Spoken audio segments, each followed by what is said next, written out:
चलिए फिर हम बच्चों की क्लास अपनी स्टार्ट करते हैं।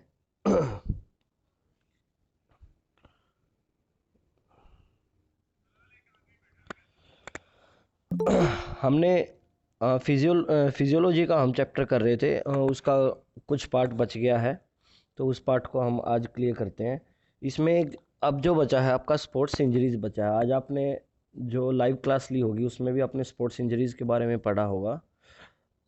इन केस किसी को डाउट्स रह गए हैं तो यहाँ पे क्लियर हो जाएंगे, और नहीं रहे हैं तो बहुत अच्छी बात है। इसके बाद मैं आपको स्पोर्ट्स इंजरीज़ के कुछ स्मॉल नोट्स भी दूंगा पीडीएफ फॉर्मेट में, तो उनको अपनी कॉपी में एज अ होमवर्क करके जब भी आपको टाइम लगे तो स्कूल में आके 1 बाय 1 आप चेक करा लीजिए। अभी स्पोर्ट्स इंजरीज़ के बारे में पढ़ते हैं। देखो, स्पोर्ट्स इंजरीज़ पहले तो आप इनको क्लासीफाई करेंगे दो पार्ट्स में। ये दो प्रकार की होती हैं, या एक्सटर्नल हो सकती है या इंटरनल हो सकती है, मतलब बाहरी हो सकती है या अंदरूनी हो सकती हैं। जैसे सपोज आप कोई गेम, आप रनिंग कर रहे हैं, आपके शूज़ ठीक नहीं है, ठीक है, तो उस वजह से आपके पैर में मोच आ सकती है, कुछ भी XYZ हो सकता है। आपका खेलने का तरीका गलत है, बिना वार्म अप के खेल रहे हैं, या जिस सरफेस पे आप गेम खेल रहे हैं वो ज़्यादा हार्ड है या वो गेम के अनुसार नहीं है, तो बाहरी चोटें लग सकती हैं। बाहरी चोटें इन द सेंस जो विजिबल होती हैं, जो दिखाई देती हैं। इसके बाद सेकंड वन इंटरनल इंजरीज होती हैं। ट्रेनिंग आप कर रहे हैं, ट्रेनिंग के दौरान, कंडीशनिंग के दौरान इंटरनल चोटें हो सकती हैं। आपके मसल्स में खिंचाव हो सकता है, या आपकी मसल में मोच आ सकती है, ये सब इंटरनल चोटें हैं। फिर कई बार क्वेश्चन ये भी पूछ सकता है कि क्या कारण हो सकते हैं खेल में चोटों के लगने के। तो कारण आप खुद भी बहुत समझदार हैं, सब बच्चे 12th क्लास के हैं। आपने कंडीशनिंग अच्छे से नहीं की है। कंडीशनिंग का मतलब क्या है कि जो गेम आप खेल रहे हैं, जो मूवमेंट आपने करनी है, पहले आप आपने अपने शरीर को उस मूवमेंट के अनुसार डालना होगा, ताकि पहले आपके शरीर को पता लगे कि what is the next movement which I am going to do. आप, हमारी मसल्स को पता होना चाहिए कि मुझे क्या मूवमेंट करनी है। अगर आपकी मसल्स रेस्ट में है, आप सडनली उसको खिंचाव देते हैं तो नो डाउट प्रॉब्लम होगी। दूसरा, वार्मिंग अप।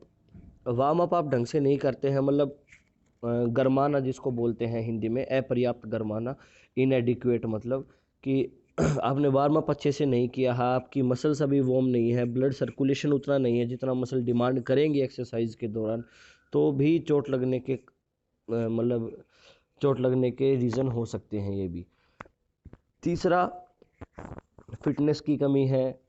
ठीक है, फिटनेस की कमी से भी हो सकता है। डाइट आपकी अच्छी नहीं है, आप में किसी भी प्रकार के न्यूट्रिएंट्स की कमी है। जैसे हमने पोषक तत्व पढ़े थे सभी, carbohydrate, fat, protein, vitamins, minerals, इन सब की कमी के कारण भी प्रॉब्लम हो सकती है।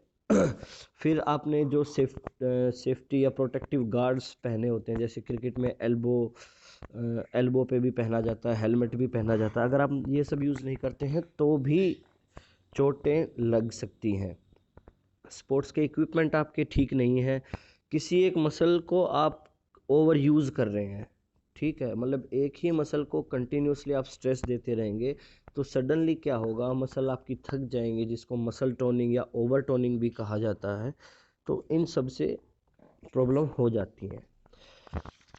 इसके बाद आपसे पूछेगा स्पोर्ट्स इंजरीज कितने टाइप की होती हैं, कैसे इनको क्लासिफाई करेंगे। तो पहले मैंने बताया स्पोर्ट्स इंजरीज़ को, जो चोटें लगती हैं उनको हम दो पार्ट्स में डिवाइड करते हैं, एक बाहरी चोटें और एक अंदरूनी चोटें, मतलब एक्सटर्नल इंजरीज़ और इंटरनल इंजरीज़।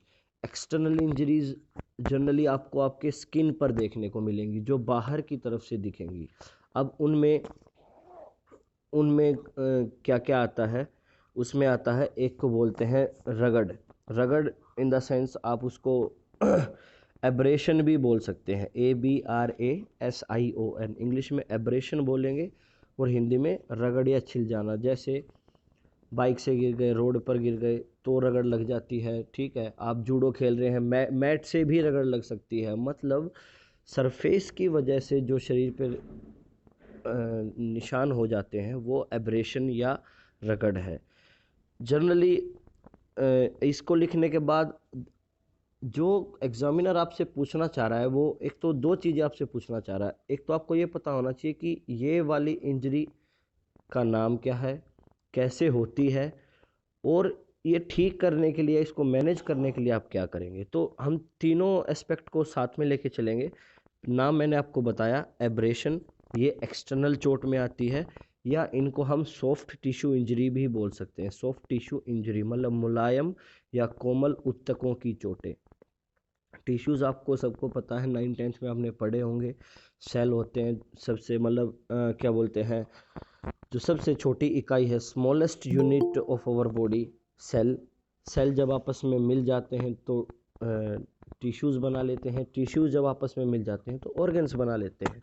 तो इनको आप सॉफ्ट टिश्यू इंजरीज भी बोल सकते हैं। पहला एब्रेशन क्लियर है। जैसे ही एब्रेशन होगा, मैनेजमेंट के लिए आप सबसे पहले उसको साफ़ पानी से साफ़ करें, ठीक है। उसको एक अच्छे कपड़े से उसकी फिर से सफाई करें। जो कपड़ा आपका कंटामिनेटेड नहीं होना चाहिए, आई मीन वो संक्रमित नहीं होना चाहिए, साफ़ सुथरा कपड़ा हो। उसके बाद उस पर आप एंटीसेप्टिक लगाइए, और ये आपके प्रिवेंशन है। तो एब्रेशन या रगड़ के बाद नेक्स्ट आता है कॉन्ट्यूजन। इंग्लिश में भी